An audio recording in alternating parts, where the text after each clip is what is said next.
With me today, I have Craig Lucas from Lott McDonald, Director in Energy Transformation, who will be moderating this session. Craig is Director of Energy Transformation and has over 25 years experience in the energy sectors in senior roles, and he's mostly thinking about how technology affects transformation of our energy markets and the change that is currently happening. I will pass over to Craig.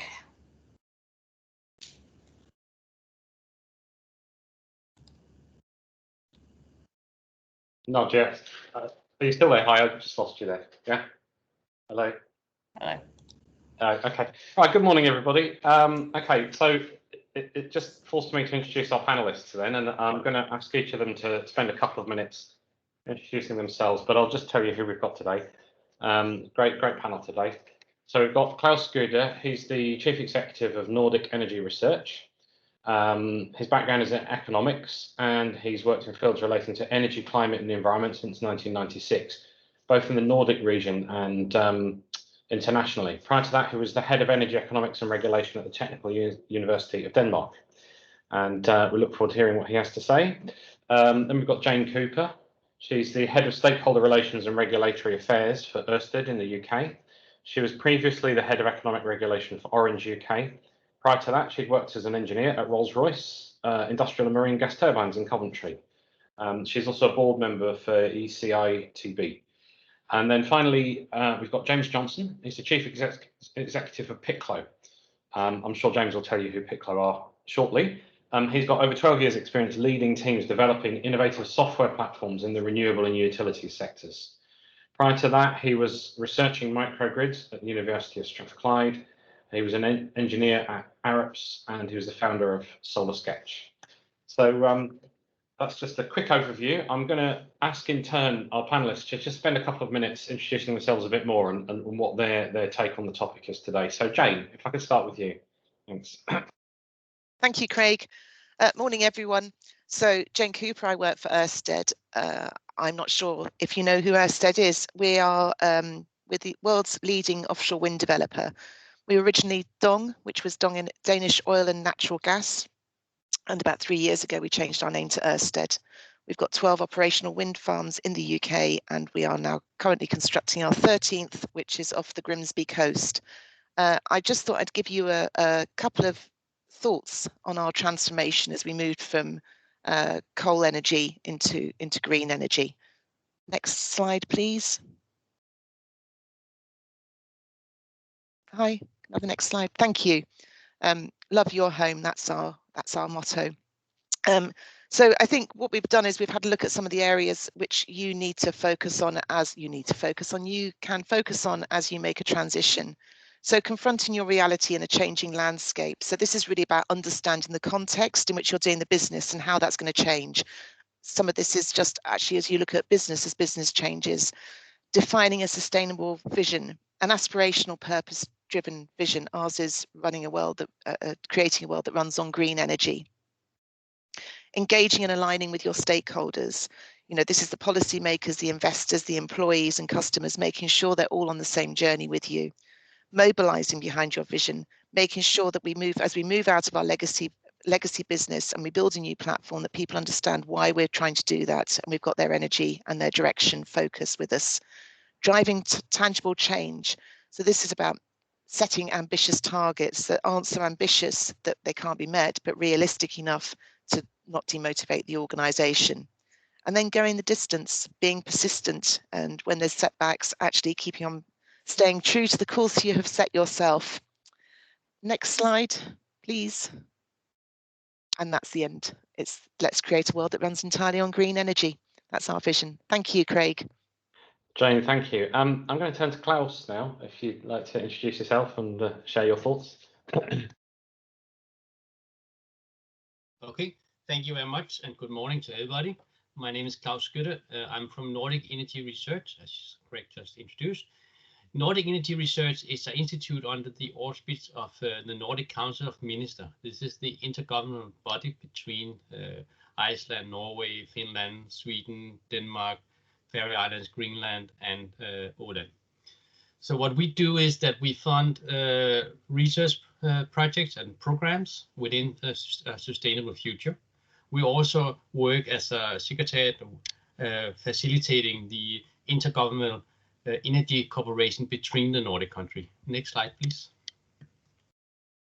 So our take on today's subject on sustainability and the future of energy is that, next please, is that we work for a carbon neutral future, but our take is to actually try to look at the pathway to the carbon neutral future, to see how do we actually go there. We also say that we don't only look at one side of the energy sector, we have to look at more holistic view on the entire system. And one of the take we have is looking at sector coupling, but sector coupling by itself is not enough to create a sustainable future. So when you look at the future of energy, you say it's not enough with sector coupling, it also has to be a smart sector coupling. You need to create a smart system, and you have to do that in order to make it competitive and also to make sure that it is reliable and you have affordable energy for all. And finally, we also work for a kind of a just transition that you actually make sure that it is fair, the green transition. The Nordic countries are very proud of their social equality. We have to keep that when we also have a green transition. We also have to make sure that is inclusive transition, meaning that you have the climate, have the political votes, but not always the citizens. I mean, everybody knows that everybody wants more wind energy or solar, but no one wants the wind turbines in their backyard. So we have to make sure that everybody is on the green transition. In doing that, we believe that we help facilitating that the energy is playing into the Nordic vision of creating the most sustainable and integrated region in the world. So this is our kind of missions and tasks. So this is the overview. The next one, please. You are most welcome to look at our webpage or link up it to me at LinkedIn if you want to know more. But yeah, I will also come back to questions in the panel. Thank you. Thank you very much. And now I'm just going to pass over to James to do his intro as well. So James, over to you. Thanks, Craig. Hi, everyone. So I'm the CEO of Piccolo. We're an independent flexibility marketplace with a mission to decarbonize the grid. So what we're doing is we're helping solve issues on the distribution grid caused by all this new technology that's connecting to the grid by matching them to providers of flexible solutions who can solve these problems. So, for example, where there might be a temporary or localized congestion on a distribution grid, this could be solved by a traditional mechanism by building a bigger grid and making it even less well utilized, or it can be solved through flexibility, a smarter, more cost-effective solution. And we play as a marketplace, matching up the needs from the grid and the providers.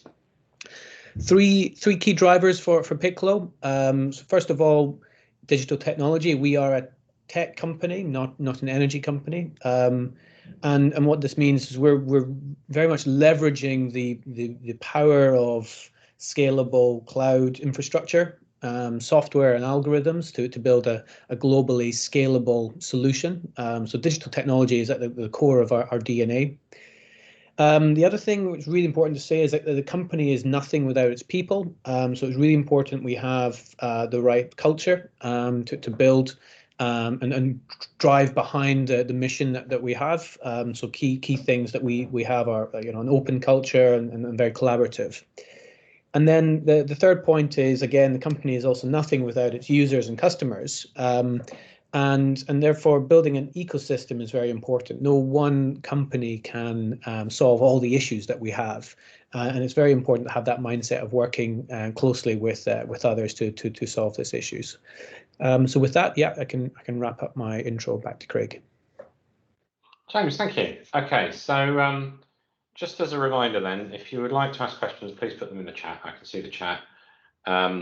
If you've seen a previous question that you like, just give it a like, and then if there are a lot of questions, I'll try and answer them in the order that the likes are presented. But just to kick us off, I've got a few things that we wanted to discuss anyway. So if we start with the overall question of energy transformation, I think I'll ask all the panelists in turn, but I'll ask Klaus this question first. Could you just give us your thoughts on what are the main drivers behind transformation of our energy system? I think until a few years ago, it was the security of supply and least cost supply of energy, which were the main drivers. But what we have seen the last decade is that climate and carbon neutrality and other kind of issues is actually more and more determining the transition, because we more or less we have a reliable system. We have created affordable energy forward, but what we need to do now is make sure that it's also sustainable. So I think the climate is driving it quite a lot right now. Yeah, thank you. Okay, so there's that the three parts: security of supply, cost, and climate. And climate driving. Good. Jane, I'll give you your thoughts on that if you like.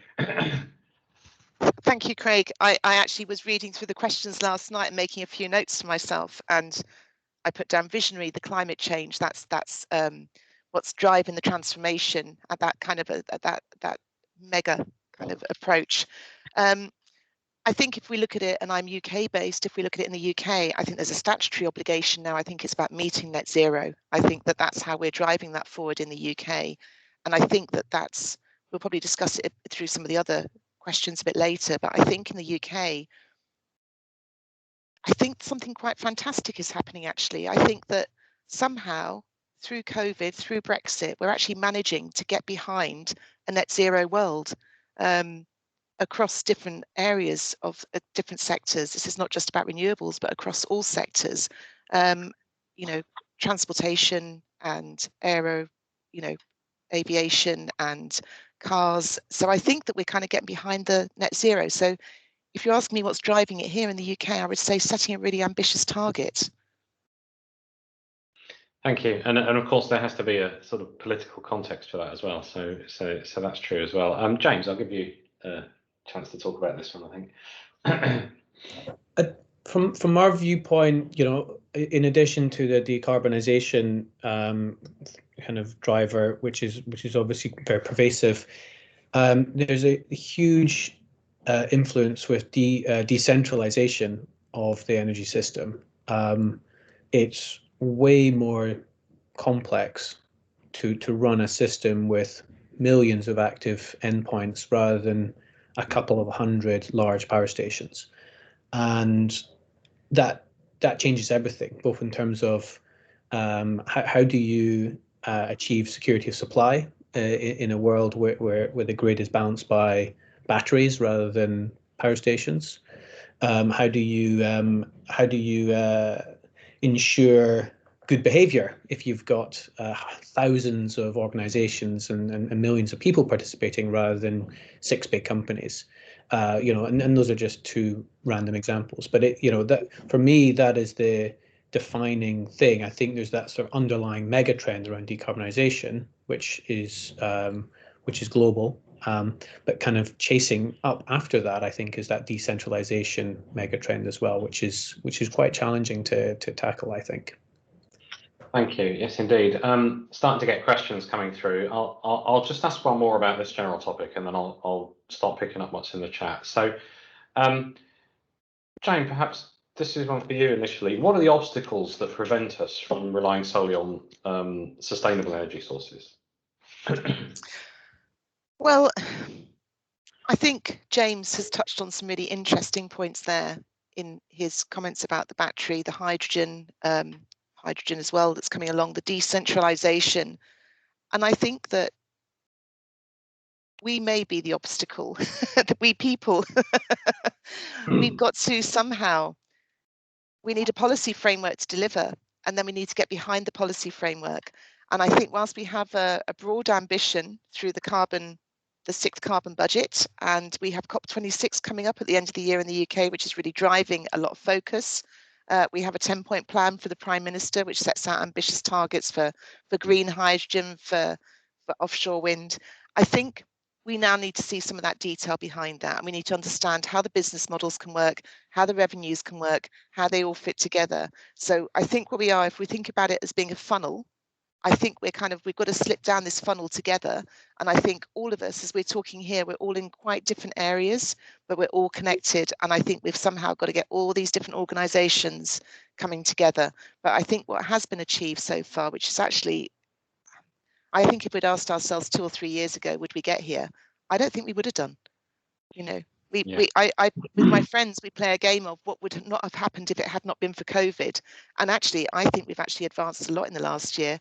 Oddly, due to COVID, we've had to kind of refocus, get ourselves together. It's a long-winded answer, but I think we need a policy framework if you ask me what we really want. And then it's the people. Thank you. A very rich set of insights there as well. Klaus, do you want to respond to that one? And I actually support Jane. Yeah. It's completely right. The technologies are there. There's just regulatory barriers, political decisions, people who have to act. So I just support Jane. Mm-hmm. Thank you. Good. I think I'm going to take a question from the chat now. So I might address this one at James first, because I know this pertains to your business. What do you think is the more viable long-term solution? Reduction in energy demand or making existing demand green and sustainable?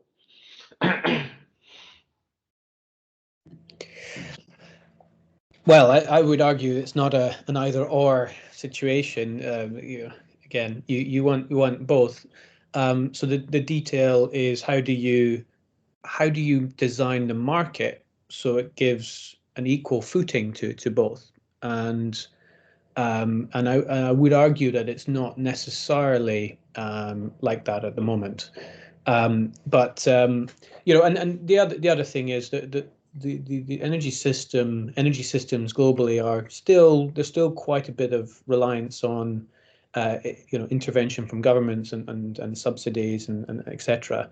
So we're not at a purely merchant energy system just based on the specific cost of technologies. So the role the government and policy has to play in terms of making sure that the right incentive structures are in place for demand reduction, as well as you know, transforming supply are critical. But just one off the wall idea that I've been thinking about recently is we have guarantee of origin certificates, which are focused around making sure that we don't double account on green production. What if there was a way of bringing demand reduction into this as well, and having an equivalency that instead of needing to change one unit of supply to green, you could actually remove that unit, would have an equivalency. It's just a bit of an off-the-wall idea. It probably doesn't work in practice, but you know, that would be one mechanism to actually, you know, level the playing field between demand reduction and green transformation. But there's probably others as well. Thank you. Klaus or Jane, do you want to pick up on any of those ideas or on the original question? I've got the only comment. I'd agree with James. I think it is not one or the other.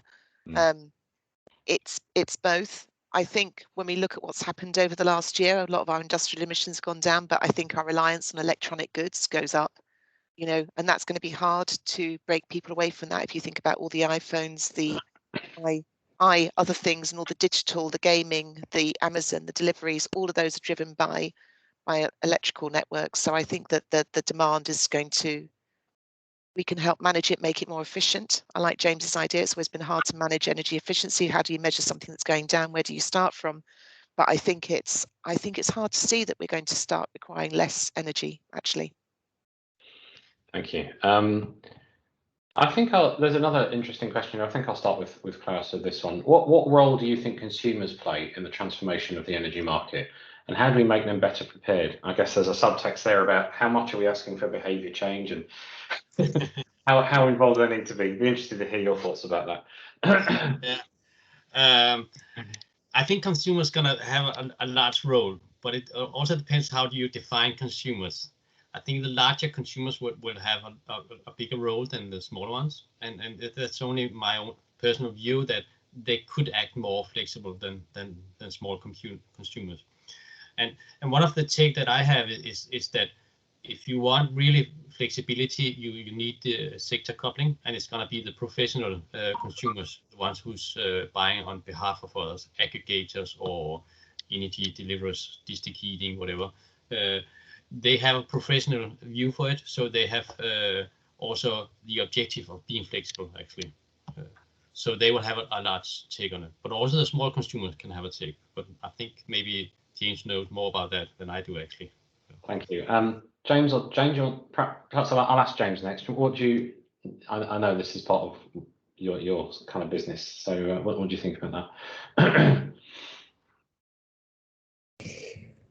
Well, I think first of all, we need to talk about there's different types of consumers. If you're going to, at very high level, you've got residential customers, but it could even be further split into different categories. But you got residential, commercial, industrial. Generally speaking, the larger the energy bill, the more directly they're going to be involved in the energy transition. But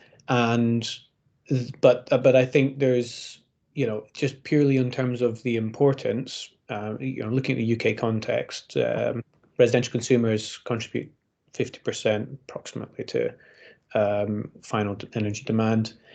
Hugely important that they're doing the right things. But what is the right things? How do they play along? It's about the intermediaries that they engage with. That really are important. Are they choosing to go with a green supplier?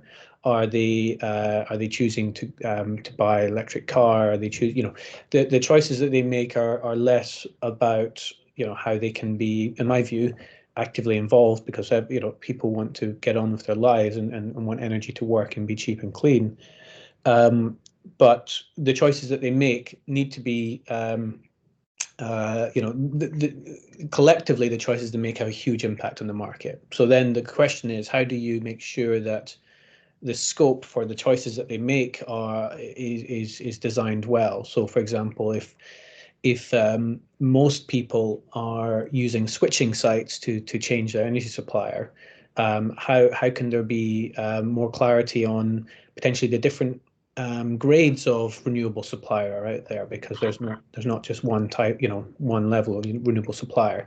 Things like that, I think, would have a much bigger impact than thinking that consumers are going to actually start turning off their fridge to play in demand response markets. Thank you. I've got another question. I'm going to move us on a bit into looking at regulation now, because there's a couple of questions that relate to that. This question was originally directed at James, but I think I'll ask Jane first and then come back to others. So in terms of having millions of participants in a decentralized market, it's really, to what extent does the market decide who wins or loses, and to what extent should there be regulation? So Jane, I'll give you first refusal on that, and then I think I'll ask the other panelists. So I might pick up a little bit with the last question. I worked at Orange, as it was on the CV, and which is now Everything Everywhere. And I think this picks up on the consumer side. It took a long while to get apps. We went through quite a lot of transitions to get to apps which worked easily. I mean, we tried all sorts of things actually through the mobile industry. We probably threw quite a lot of money at it over a period of time. And there's a number of things. It's quite an interesting history. However, when it finally worked, if you look at the graphs, it just goes off the scale. And what finally worked was the iPhone with the apps, where you press a button and it's really easy to interact with. And I think for the question now, and the last one, is don't underestimate consumer behavior, but it's got to be really, really simple. It's all got to fit together. If you look at the problems we have with Wi-Fi and 3G and all those things, I think the telecoms industry has got some really, really interesting lessons to learn for the energy industry. Because you can mobilize consumers in their thousands, millions, but it's got to be straightforward. And there's experiences out there outside our own industry, and I think we can be a little bit parochial at times, a little bit narrow-minded, that we're fixing it all. It's out there. By collaborating with others, I think the answers are there. Really interesting, thank you. And I'll address this one at James now, because it was targeted at you in the first instance. So was this Mark Cooper's question? Yes, it was, yeah.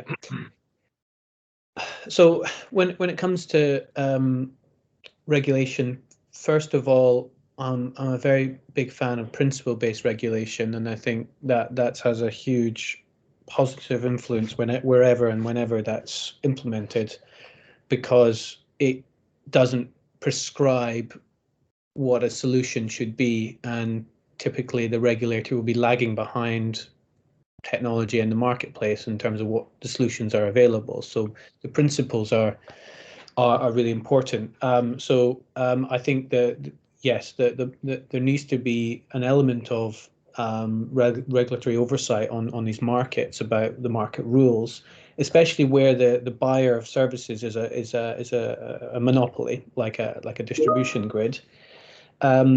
But the principles need to be, key principle needs to be being agnostic to the actual solution, as long as if it's delivering the required outcome.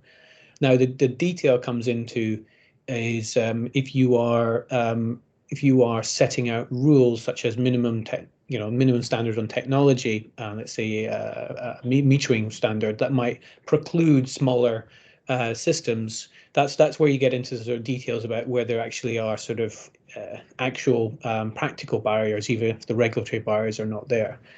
But yes, in general, I'm a big fan of principle-based regulation, which I think the UK on the distribution level does quite well with its RIO model. But yes, I think the key thing is that the principles need to be agnostic to the different types of solutions.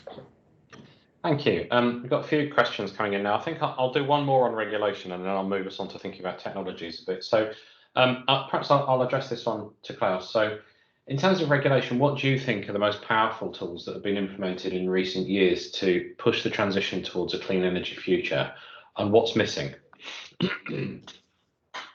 That's a tough one. I think the most powerful, when you look at history, is our cooperation in the energy sector. I mean that the creation of the energy markets has been very successful. So it's really working well. What is missing is to get efficient sector coupling to include the other energy sectors, to include the other energy carriers, to make sure that you can actually have power to heat in district heating, or power to X when going to hydrogen, to fuels, to other things. The reason I'm saying there is that most of the regulation have been sector-wise. So you have regulated the electricity market in one way, and regulated the gas market in another way, or the heating market in a third way. So it's not always making it easy to make sector coupling, and that is what's missing. It's a kind of alignment of the regulation on the different sectors. Great, thank you. I think we've tackled quite a few things in relation to regulation, so I'm going to move us on a bit onto technology now. So first question, I might give Klaus the chance to answer this one first, but I'll go around all the panelists. What is your view on the future role of hydrogen? Noting that in the UK there's a big push towards large dependency for heating of buildings, and most other EU countries are envisaging it as more niche for heavy transport and industry. So could you just talk, what do you think the reasons for that are, and who's got the balance right?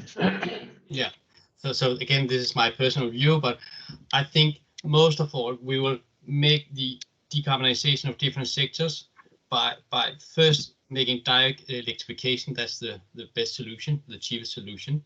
There are some sectors that cannot be direct electrified, like heavy transport, maritime transport, and other things.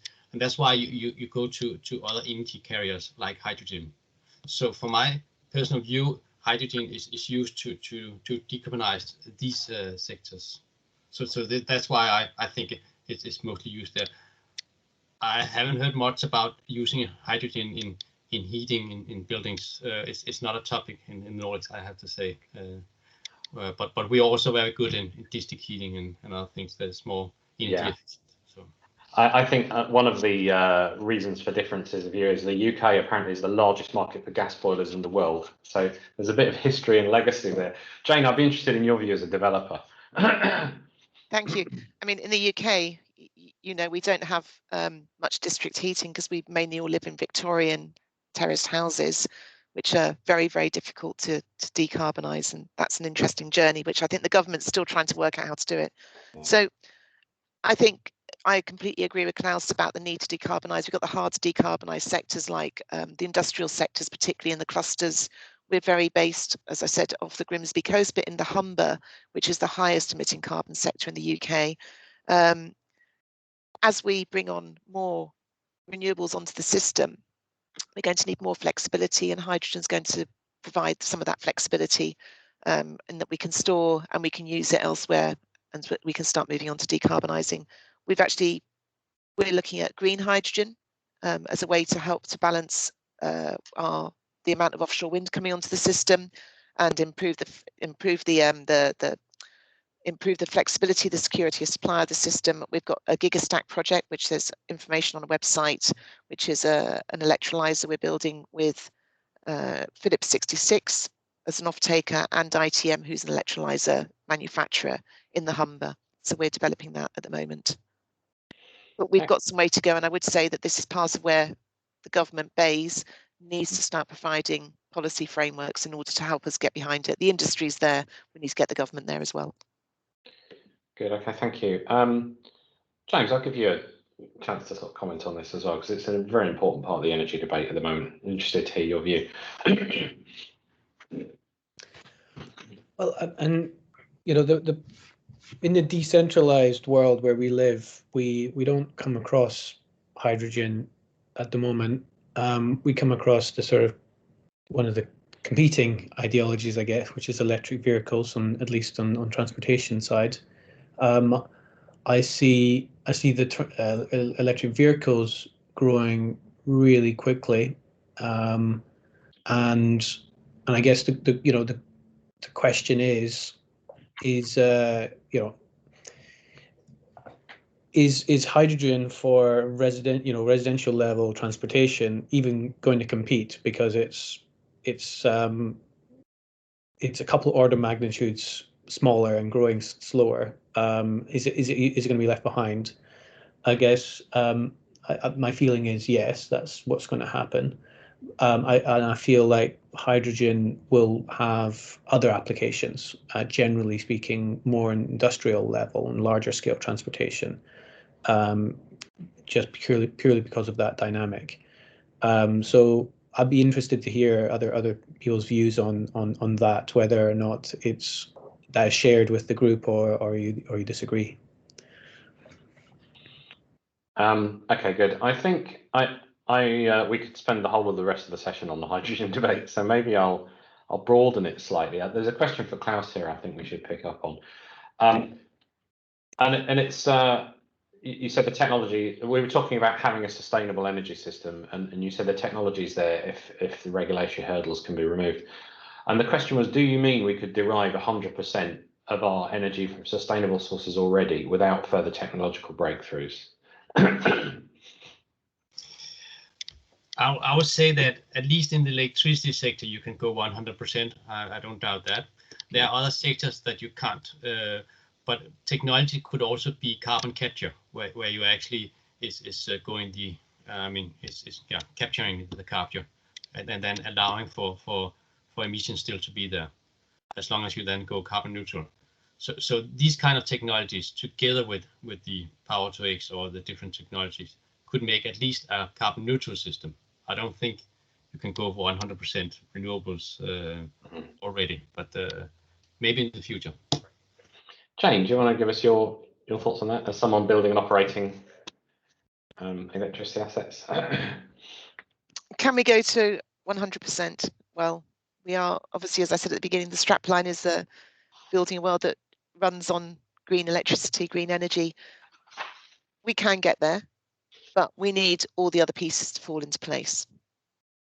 Along with what Klaus is saying, I think James, the work that James is doing, we've all got to fall into place, and all the pieces of the puzzle need to fit together.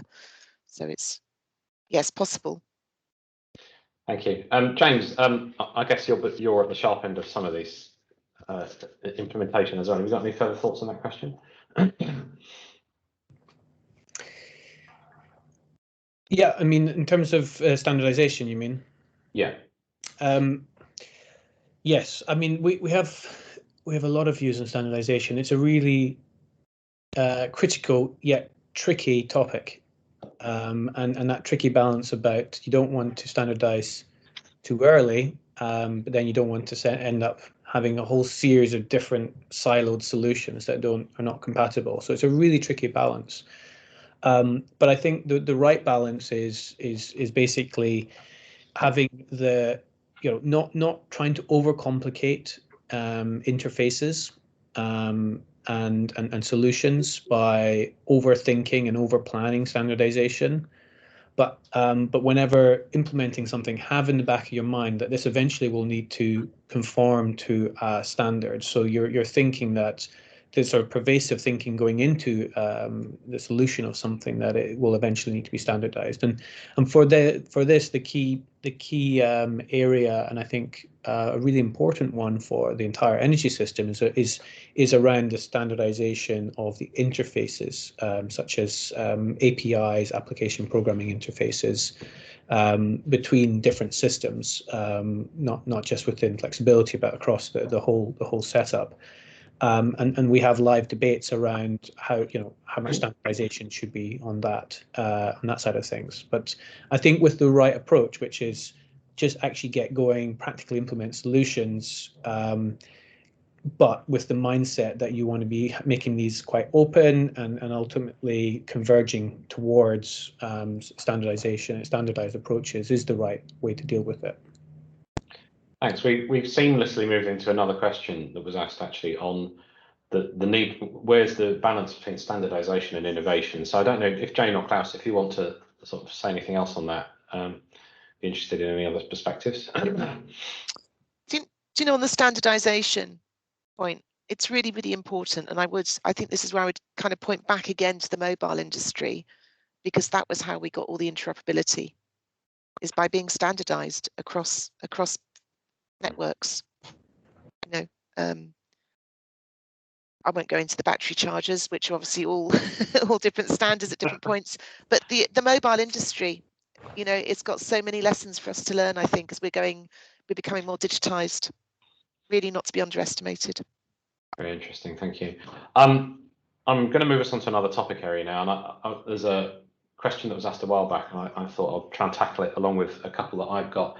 So I'll ask Klaus this one first, I think. Jane mentioned the economic landscape and the viability of business models. Is there a sufficient body of investors? This is particularly relating to startups and new energy.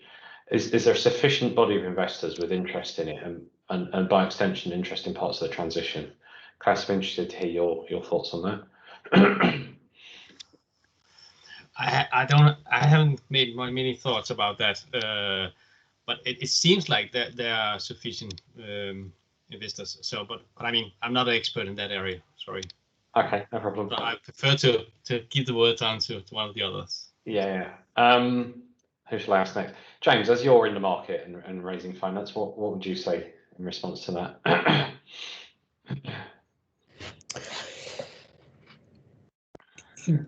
I think there's a lot of interest in clean tech businesses at the moment. You just need to look at public markets and the valuation of clean tech businesses there to show that it's potentially overvaluing a lot of businesses, or undervaluing, depending on how long-term view you're taking. I think so. Generally speaking, there's a huge amount of finance available for the right companies. The challenge is, the question was asking about startups. The challenge is it's more later stage companies that this money is going to. If you're a public company, you're probably not a startup unless. But the challenge is if you are a startup that's attracted some angel funding and potentially some innovation funding from the government, how do you then bridge that gap to the huge amount of capital that's available for fast-growing larger businesses? And for me, that remains quite a challenge that needs to be solved. in particular because of the dynamics of the energy sector, which is, you know, slower moving because it's, you know, driven, you know, it's got older, it's an older industry than the sort of internet tech industry, internet tech world, and it is it's far more regulated, so therefore it's slower moving, and therefore it's a harder environment if you're comparing it like for like, for example, a consumer app business and the kind of growth profiles you would see there. So yeah, there is a lot of money and it still is challenging, I would say. Good, thank you. I've got another question that's related, so I think I'll throw it open to all three of you really. In terms of where you can see innovation in energy coming from, is it coming from the private sector or is it coming from university research? Shall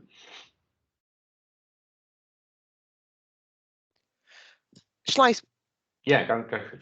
I'll give a view. I mean, so we're looking at our role in the Humber area, supporting entrepreneurs in that area, which come out with, we work with an organisation called Aura. The Humber is a cluster with lots of different players in the area. I mean, I'm talking offshore wind here. This is our focus.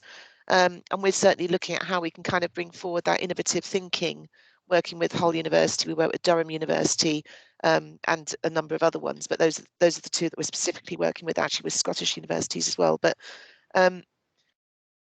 we have supported particular things like, you know, it's not internet tech, but it's how you actually get people off a boat onto a wind turbine in the middle of the sea.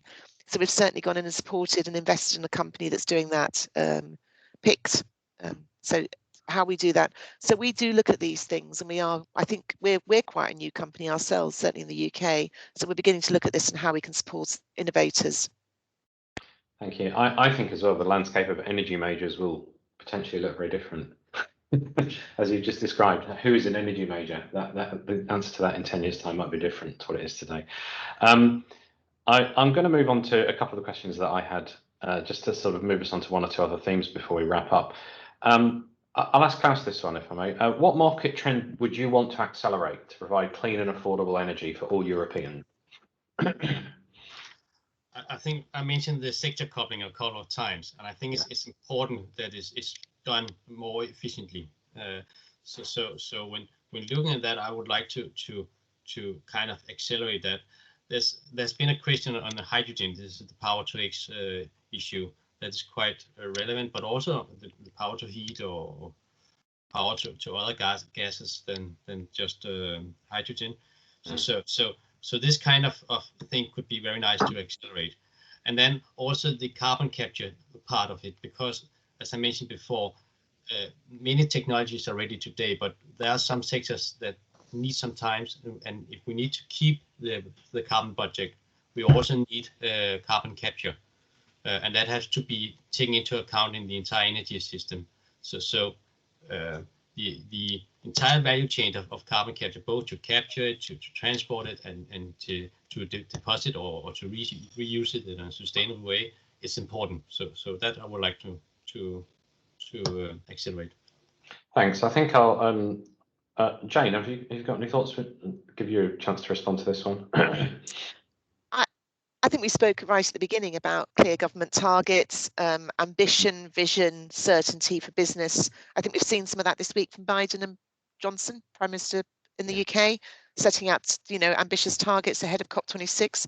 Actually, if you really ask me, what do I think we need to make decisions, and we need to get some of that certainty, and that's really quite difficult. I think it's difficult in COVID world because we're all working quite transactionally, remotely. They're the sort of decisions that I think when people come together around a table and talk and knock things about and then come out with a decision, I think that it's getting slowed down, but we've got to do it. And I think that those decisions need to come from the government aligned with industry ambition. I think we can get there, but if you're asking me the market trend, decision making would be a great trend to see. Excellent, thank you. And James, I'll give you a chance to answer this one before I move on to something else. Yeah, I mean, our experience, the UK is quite far along this journey, and I think a key part of accelerating this across Europe is making sure that we have the right culture and people in the key organisations. to drive this forward.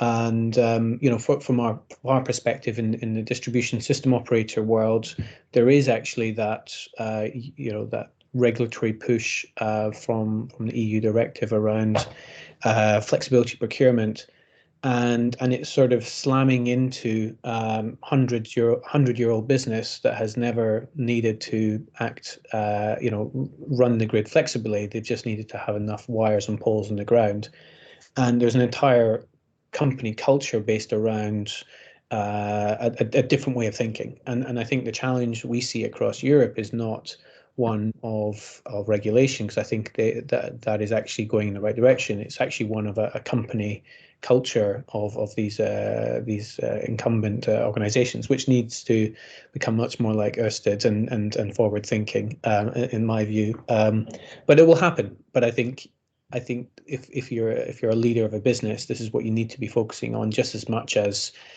shiny new technology that you could purchase. It's making sure you have the right company culture in place. Excellent, thank you. A lot of interesting things coming out of that there. This sort of feels like I want to move on to another question I've got written here. I'll perhaps ask the panelists in reverse order. Are we on track to achieve 2050? And if not, what do we need to address? I know you've touched on that a bit, yes, in answering the previous one, but any further thoughts on that would be interesting. James, do you want to go first on that? Well, I'm an eternal optimist, so it's not fair. I'll always say yes, but I believe that we are seeing the energy sector is going through a bigger change that the world is happening, which is it's becoming part of this digital technology world. And the digital technology world works in sort of on power laws and exponential change. And we're going to start seeing more and more of that happen in energy. So I think change is actually going to be terrifyingly fast, rather than worrying about whether we're going to meet the targets.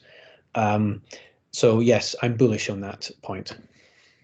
Good, thank you. And Jane, I know you've talked a bit about the need for decisions and things as well, but any further thoughts on whether we're on track or not? I'd be interested to hear your view. Well, I'm a pragmatist. I think we shouldn't underestimate the ambition here. I think that I think it's quite easy to put out strap lines if we're going to meet this and we're going to do this and we're going to do this, but actually we've got to do the hard work underneath it to get there. But that's my pragmatic side, just saying this is, I don't want to make this into a hard slog, but this should not be underestimated. These are hard targets to get to. It's great that Boris Johnson has put out, ambitious targets again this week, but actually there's a lot of reliance on the industry, people like all of us here working together, collaborating together to actually get there. But you know what, maybe he can't do all of it. Actually, just by setting that out, he set the ambition. We know where we're going. We're all heading in the same direction. And I do feel like from going in all sorts of directions, we are all going forwards now. Good, thank you. Klaus, I'm interested to hear your view. Yeah, I think we are heading in the right direction, as Jane just mentioned. If we are on track, that's a good question. I mean, it depends if you think that we are doing enough. I think we still need to speed up quite a lot. But we are heading in the right direction. Some sectors are doing well. The electricity sector, as I've mentioned, is doing very well. The implementation of deploying more renewables energy is doing well. But when it comes to the more hard to decarbonize sectors, we still have a lot of work to do. There's challenges ahead of us. But yeah, I will be optimistic like the two other panelists. So we believe that it will happen. Excellent, thank you. I think I've got time for one more, just looking at the clock. So I'll go round, I'll ask James this one first. Are established grids sufficient infrastructure to enable a green transition?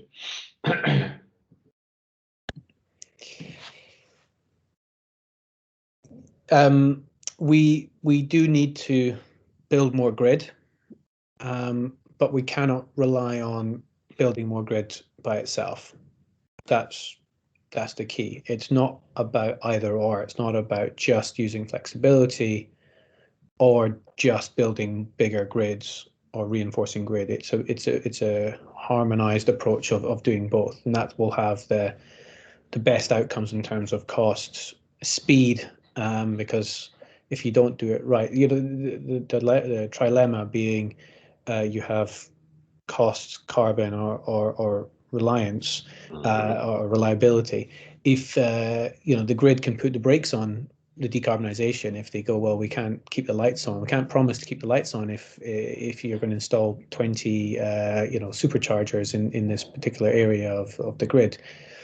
So I think the key is there's going to be a sensible approach, that we need to reinforce the grid so it's capable of accommodating all this technology. We need to use much more flexibility to get higher utilisation out of the grid, and we need to do it as fast as possible. Thank you, Klaus. I'll take your views on this next, I think.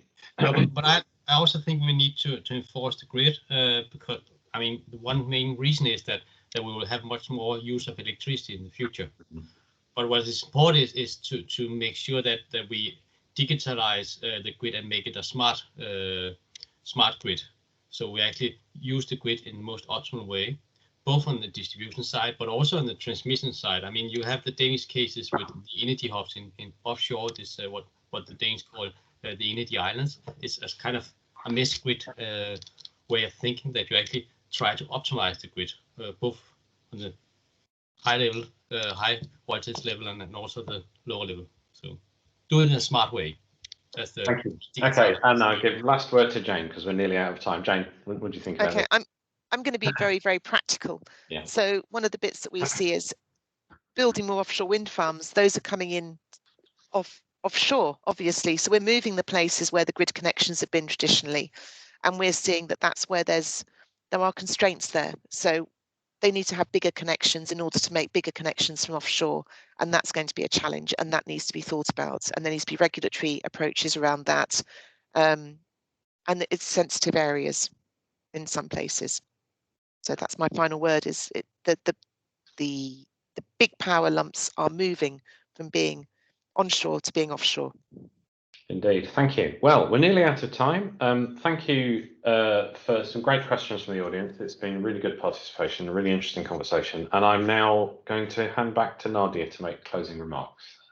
Yes, and I would like to thank you for participating and for providing your views, opinions, and professional expertise on what's happening and the future of sustainable development within the energy sector. As mentioned, this has been a series of seminars that we at the Danish Chambers of Commerce, together with the young professionals, have been organising and will continue looking at over the next years. This is all to understand how we're progressing towards the sustainable goals set by the UN. Thank you very much all, and I wish you a pleasant rest of the day. Yeah, Thank you. To all our speakers too. Thanks. Take care. Bye.